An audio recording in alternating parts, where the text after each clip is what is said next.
sección instructora de la Cámara de Diputados aplazó la entrada a estudio de la solicitud de desafuero del diputado morenista Cuauhtémoc Blanco, acusado de violación en grado de tentativa por su media hermana.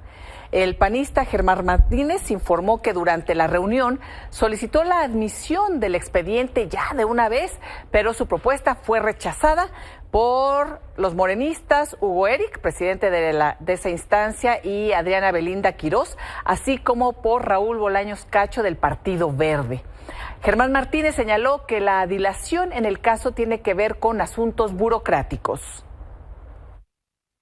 Pedí que se admita el expediente y mi propuesta fue derrotada por 3-1. El presidente les explicará.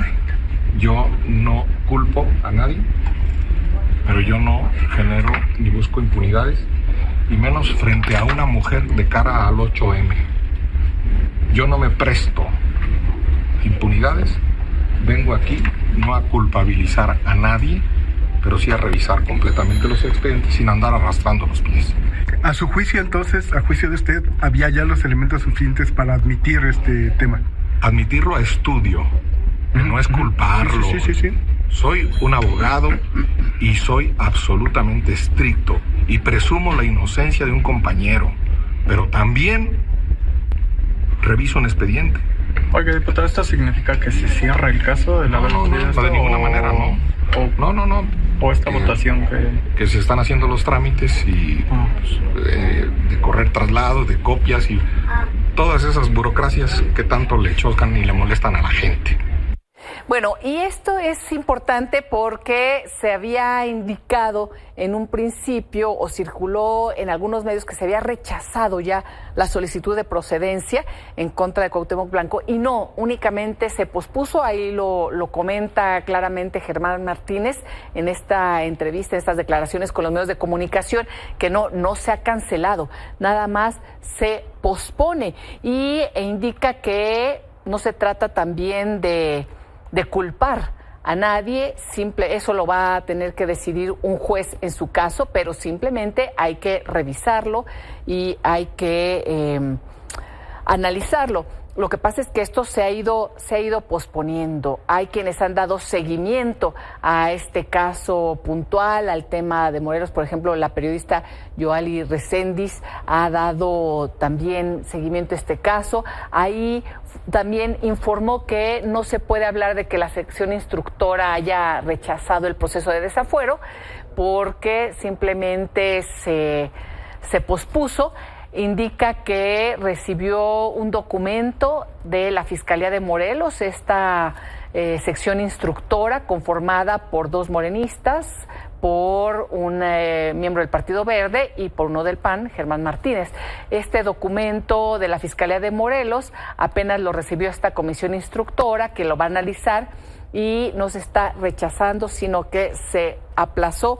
Hay que esperar. Luego la propia Yoali indica, si en unos días la comisión instructora ahora sí anuncia que rechaza el dictamen de desafuero, el mensaje será claro: habrá permiso para que cualquiera en el poder o no pueda cometer ese delito sin castigo. Los agresores van a tener un nuevo ídolo y las víctimas donde quedan. En fin, parte de todo lo que se está llevando a cabo. Yoali ha presentado también algunos audios importantes de investigaciones que ha hecho sobre este tema, pero además todo esto se está dando a unos días de conmemorar el Día Internacional de la Mujer, en donde distintas colectivas saldrán a la calle como todos los años, y en donde una de las peticiones es, por supuesto, cesar con la violencia que vivimos las mujeres en este país y en el mundo en general, pero por supuesto en este país.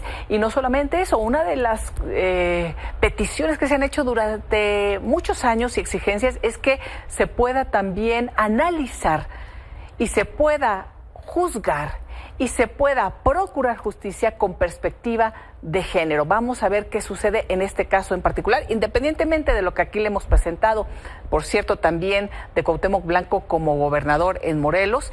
Le hemos presentado datos que nuestro compañero Arturo Ángel mostró, en donde con datos oficiales se tiene pues esta pérdida de miles de millones de pesos durante la gubernatura, datos de la Auditoría Superior de la Federación. En fin, son temas que están ahí.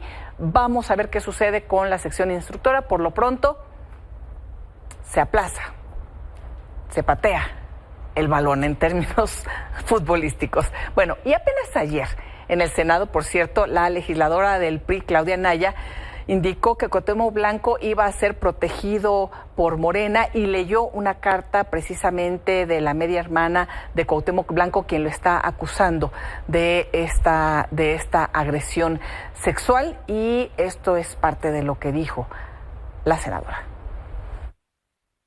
Soy Nidia Fabiola Blanco. Mi hermano Cuauhtémoc intentó violarme y lo denuncié por ello, pero su partido político, Morena, lo protege. No le quitan el fuero. No llegamos todas.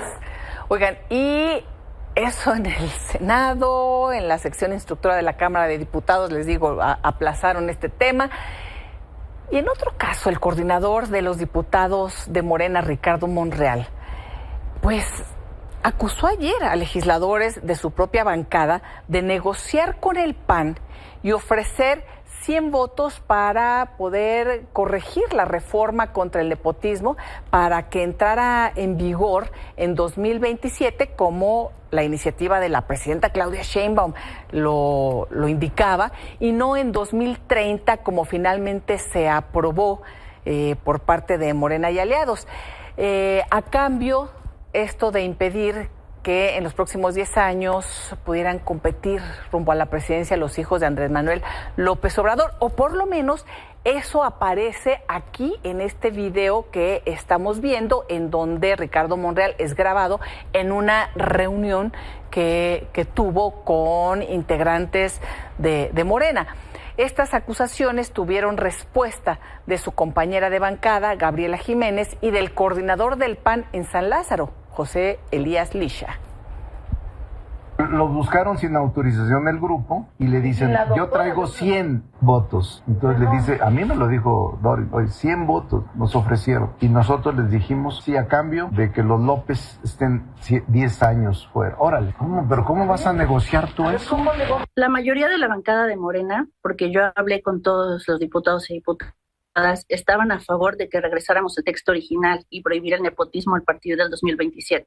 Que sí, por supuesto. En esa reunión me hablaba del interés de al menos 115 legisladoras y legisladores de Morena para quizás lograr el cambio de fecha.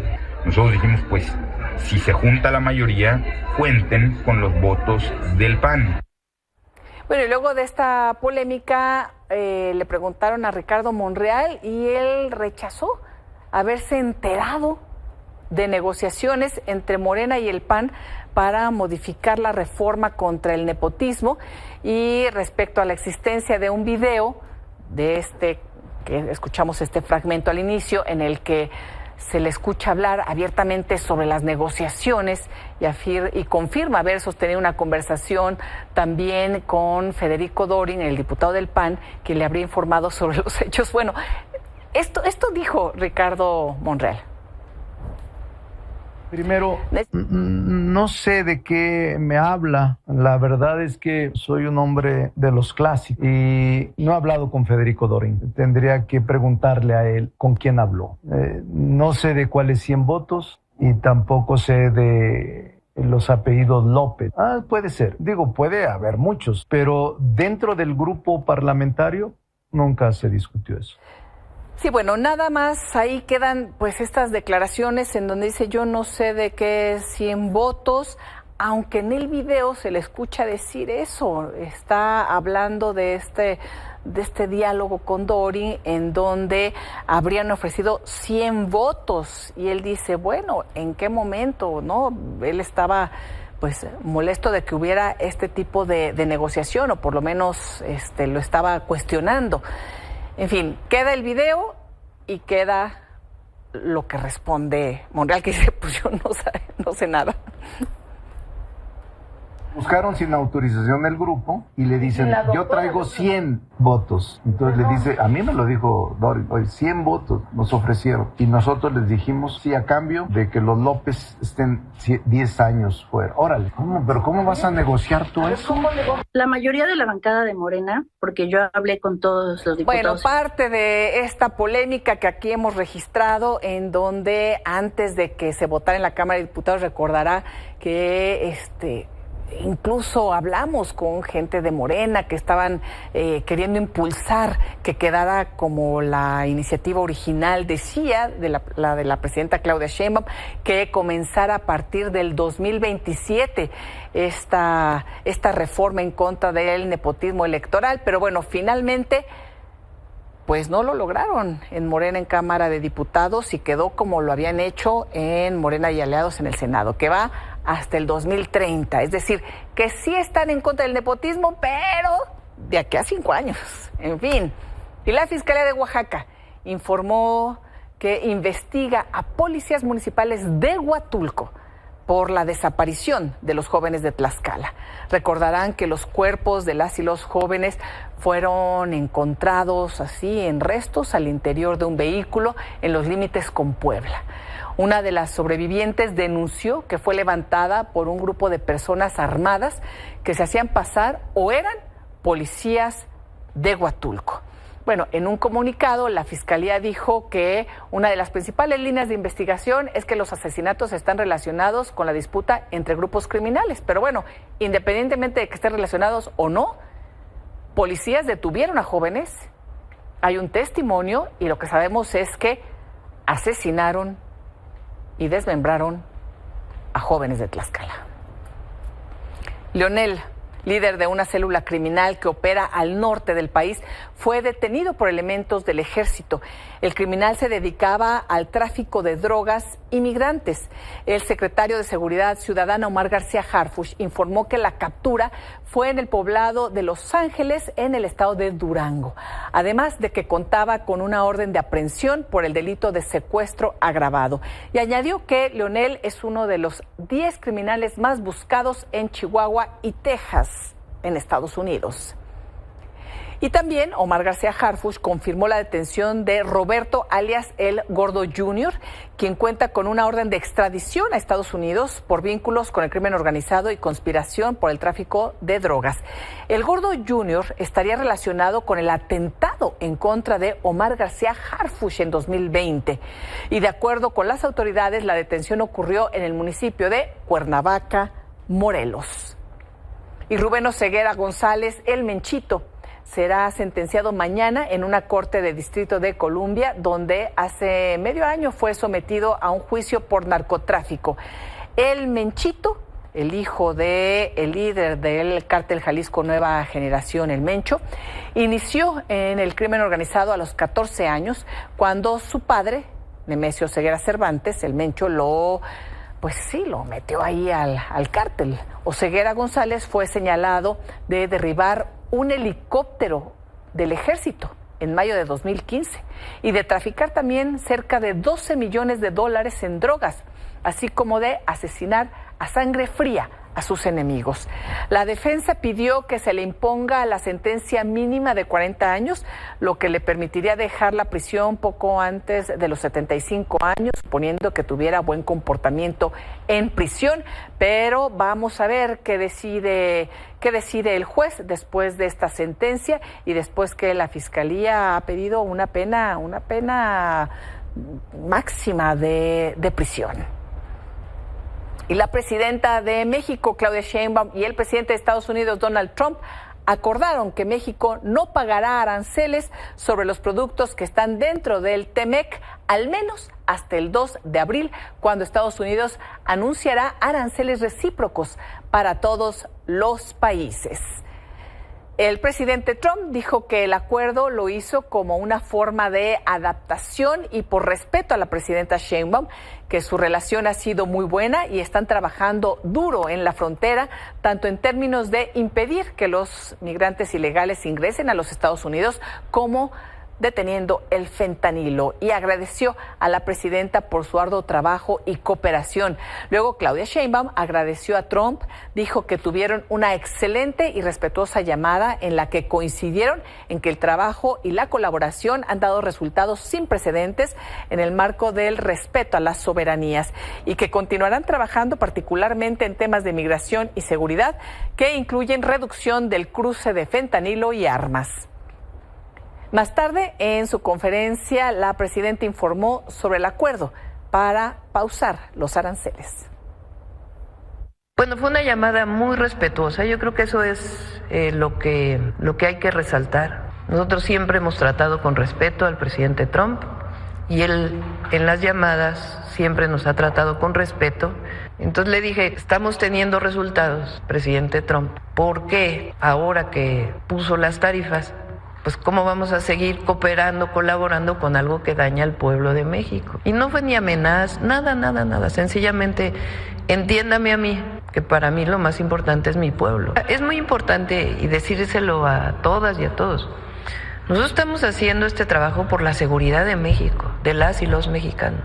Es decir, es parte de nuestra estrategia de seguridad y claro, pues de cooperación con Estados Unidos. Pues en el caso de México prácticamente todo es sin aranceles. Ni nosotros les cobramos aranceles, ni ellos nos cobran aranceles a nosotros. Digamos, el 2 de abril es una fecha que no fue como la de febrero a marzo, en donde solamente Canadá y nosotros y China estábamos en esa circunstancia, sino el 2 de abril va a estar todo el mundo en la misma circunstancia. Entonces, el objetivo pues es que México, al no cobrar aranceles a Estados Unidos, pues la relación recíproca es, pues ellos tampoco nos cobran aranceles, ¿no? De todas maneras, México tiene que trabajar hacia adelante en el fortalecimiento de nuestra soberanía y nuestra autosuficiencia, que es parte del Plan México. Nosotros privilegiamos finalmente el comercio con los países con los que tenemos tratado. Nosotros, recuerden, con China no tenemos tratado comercial. Nosotros tenemos que revisar las tarifas que tenemos con China, pero además ahí no hay acuerdo comercial. Más tarde, Donald Trump firmó órdenes ejecutivas para ratificar la pausa de aranceles para México y también incluyó los productos de Canadá que estén cubiertos por el TEMEC. La decisión se tomó por el nerviosismo en los mercados, las empresas y los consumidores. Trump destacó su llamada con la presidenta Claudia Sheinbaum.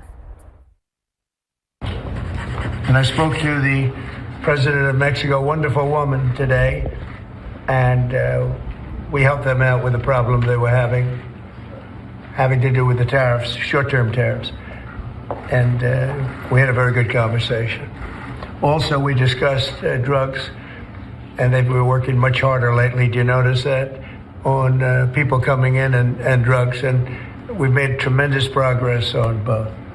And this USMCA exemption you're essentially announcing today for this 1 month? It's just a modification, short term, because I didn't want to hurt the American.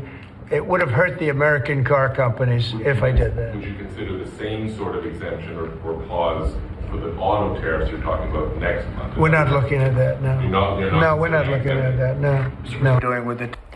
Las reacciones no se hicieron esperar, también las de, bueno, en general, el apoyo a la presidenta, aunque algunas, pues bueno, no sabemos si ayudan mucho en estos momentos por todo el contexto, porque por lo pronto el gobernador de Sinaloa, Rubén Rocha Moya, respondió a la publicación de la presidenta y escribió: respaldamos su liderazgo, presidenta, con firmeza y diálogo se construyen las grandes naciones basadas en el respeto y la soberanía, y terminó con el hashtag que integrantes de Morena Gobierno compartieron desde temprano: tenemos mucha presidenta. Y el trato de Donald Trump con la presidenta de México, pues ya lo vimos, fue muy bueno, pero con el primer ministro de Canadá, pues ha sido muy diferente. Mientras reconoce a Claudia Sheinbaum, hoy se volvió a burlar de Justin Trudeau y escribió, créanlo o no, a pesar del terrible trabajo que ha hecho para Canadá, creo que Justin Trudeau está usando el problema de los aranceles, que en gran parte ha causado él mismo, para postularse nuevamente como primer ministro. Es muy divertido de ver. Esto a pesar de que Trudeau, por cierto, ha dicho y ha repetido que no se presentará a la reelección.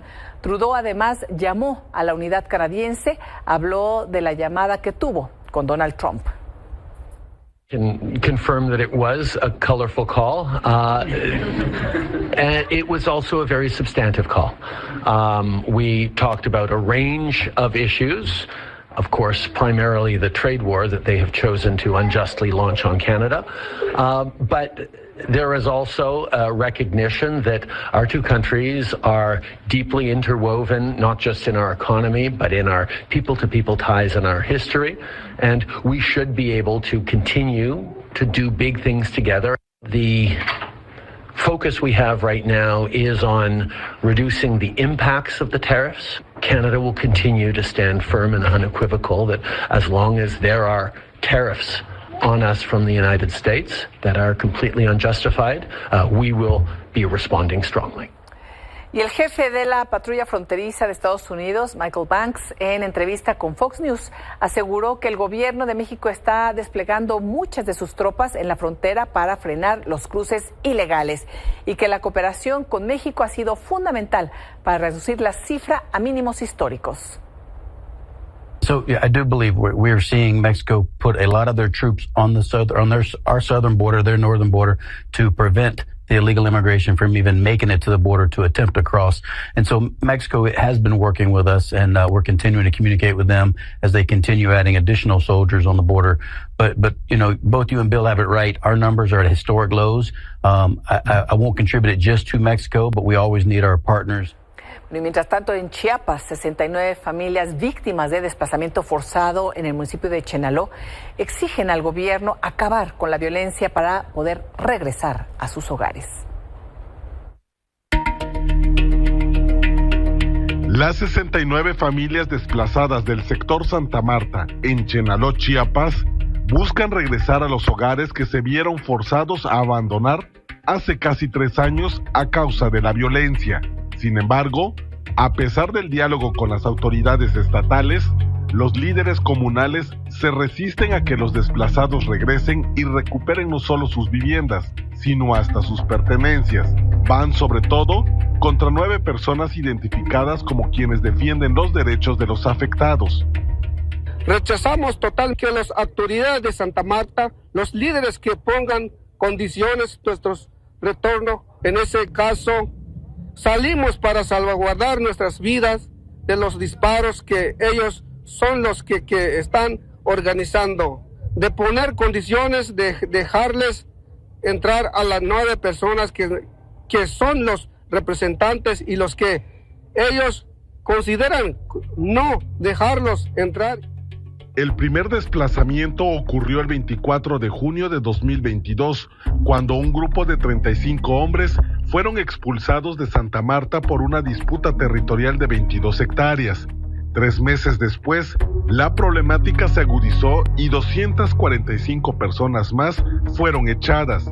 Hasta siguen sin recibir justicia. Creo que el humanismo no ha llegado todavía en nuestras comunidades indígenas, donde sigue habiendo gente armada, sigue habiendo líderes que siempre organizan grupos armados que se dedican a la compra de armas. Eso implica también las investigaciones que no han agilizado las investigaciones.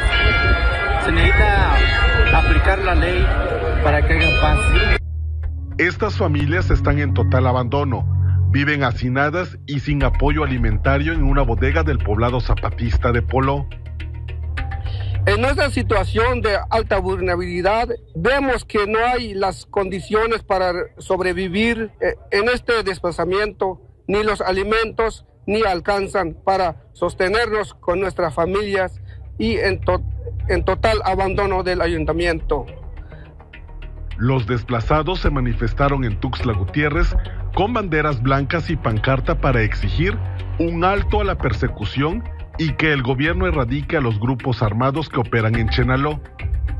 Pues ahorita venimos a reclamar al gobierno, como no hay justicia, pues, ¿sí? Es que nuestros compañeros, lo que nos expulsaron, siguen mandando, pues. Una vez que fueron a verificar pues las casas y ellos mandan lo que dicen, pues, ellos sí, no comprenden pues los fiscalía, pues, por eso es lo que vinieron a hacer. Desde Chiapas, para Milenio Noticias, Jonathan González. Y en Michoacán, una mujer venezolana perteneciente a un grupo criminal murió tras un enfrentamiento contra elementos federales y estatales. El ataque ocurrió en la comunidad Rancho California, en Apatzingán, cuando los oficiales patrullaban por la zona y se toparon con hombres armados. Además, ayer 2 elementos de la Guardia Nacional resultaron lesionados en un enfrentamiento en la autopista del Occidente.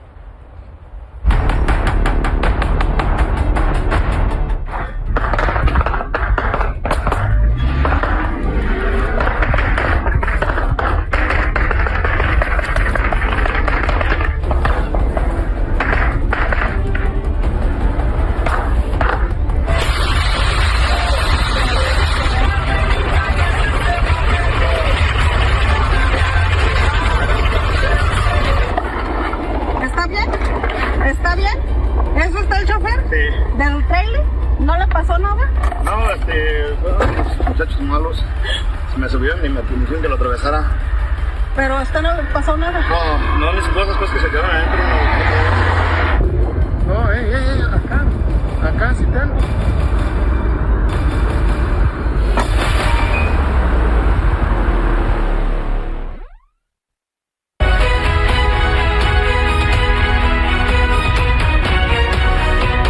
Bueno, y se registró otra masacre. Hay información sobre una masacre en Guanajuato. Hasta el momento, la información que se tiene es que 7 personas fueron asesinadas en un panteón municipal ubicado en Apaseo El Grande, en este estado. Entre las víctimas se encuentra un menor de 10 años de edad y una mujer. La policía informó que al menos 6 hombres dispararon contra el grupo de personas quienes se encontraban construyendo una tumba para una persona que también fue asesinada, mientras que los vecinos reportaron varias detonaciones de armas de fuego. Los agresores escaparon en una camioneta gris que abandonaron a unas calles del lugar para después abordar otro vehículo. Así lo que se está reportando hasta el momento en esta terrible masacre que se acaba de dar hace unas horas en Guanajuato. Estaremos muy pendientes de la información y de lo que esté sucediendo en distintos estados, y en Guanajuato pues ha sido la constante. La violencia no cesa. Una pausa y volvemos con más información.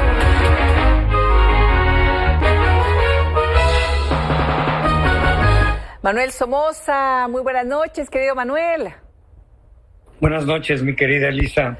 Oye, ya comentábamos justamente anoche de esta plática que iba a tener Claudia Sheinbaum con Donald Trump y decíamos, ya tiene práctica para tratar con personajes de ese perfil, y estábamos como confiados en que pudiera lograr ahí un acuerdo.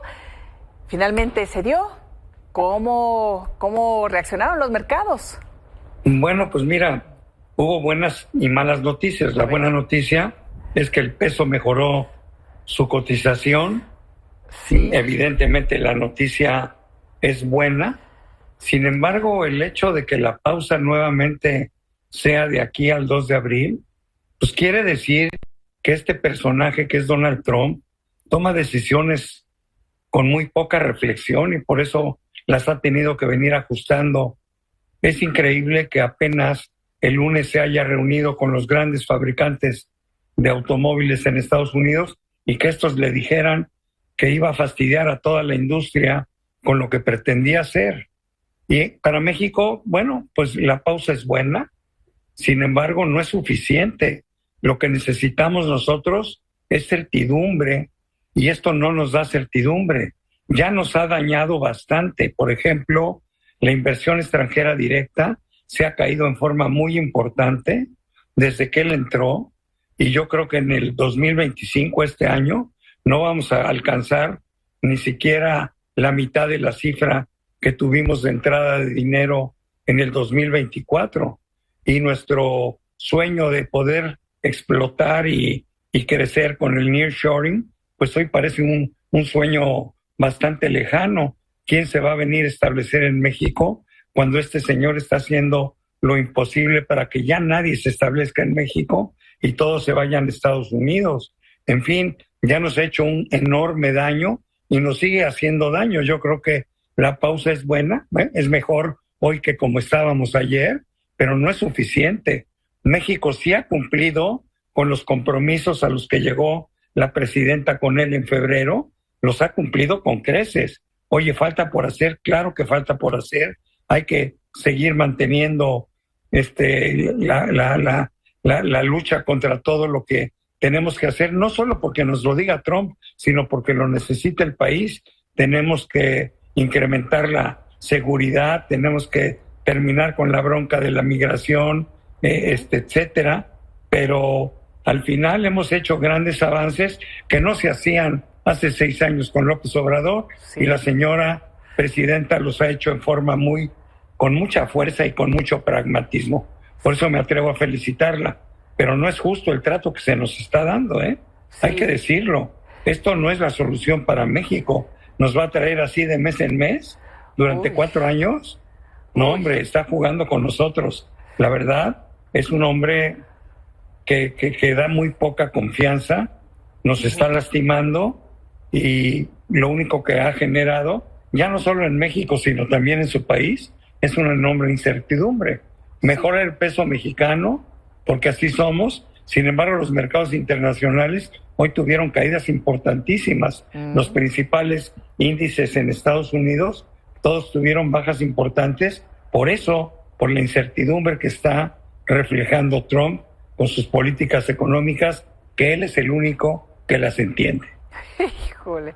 Él y algunos cercanos, ¿no?, que están ahí hablándole al oído. Qué cosa. Todavía recuerdo cuando el gobernador de Nuevo León presumía que la planta de Tesla, no sé qué, mira dónde acaba Musk. En fin, y dónde está el mundo con todos estos personajes. Pero bueno, vamos a esperar a que también la presión internacional, por supuesto, los mercados y la interna, en donde los empresarios le están diciendo al propio Donald Trump, oye, pues nos estás afectando a tu gente. Entonces, bueno, vamos a ver si con este personaje, que no es nada sencillo, ¿no? Muy, muy voluble. Pero yo creo que tienes la razón, hay que cerrar filas alrededor de la presidenta. Creo que ha hecho un muy buen trabajo. Debemos de reconocer que todavía falta mucho por hacer, pero lo realizado es para aplaudir, no para criticar, ¿no? Sí. Y no nos merecemos el trato que nos están dando. Muchísimas gracias, Manuel. Gracias a ti, Elisa. Nos vemos mañana, esperemos que con mejores noticias. Hasta mañana.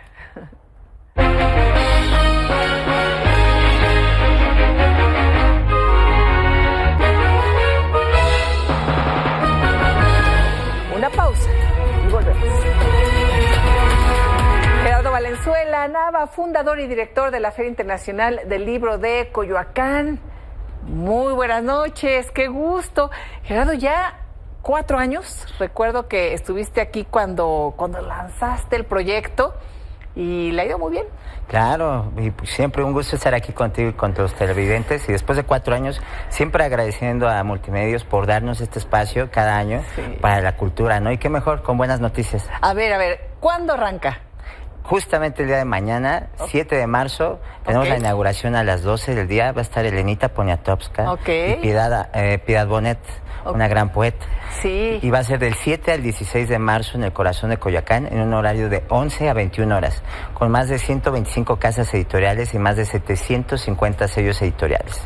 Más de 750 sellos, y siempre tienen a algún país invitado, un estado invitado. A ver, ¿cómo va a estar en esta edición? El país invitado es Japón.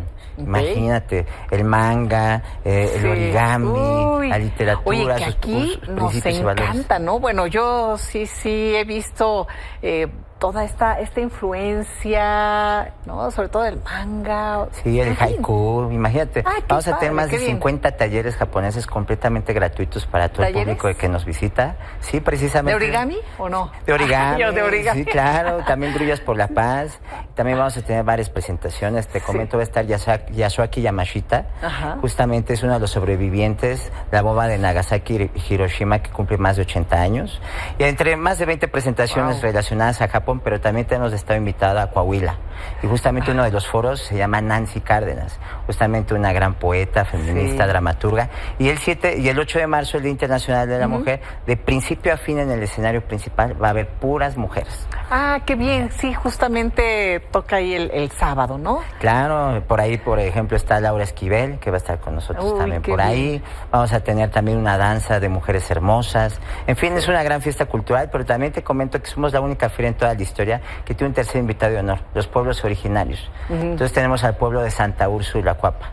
Ya sabemos que por ahí, pues el Coloso de Santa Úrsula, el Estadio Azteca, porque el año que viene es el Mundial. Sí, sí, lo están ahí poniendo muy bonito y toda esta zona, ¿no? Claro, entonces los ojos del mundo van a estar en Coyoacán. Sí. Y qué mejor que nosotros hagamos también ese preámbulo con literatura, con exposiciones fotográficas, porque más que una venta editorial es una experiencia cultural.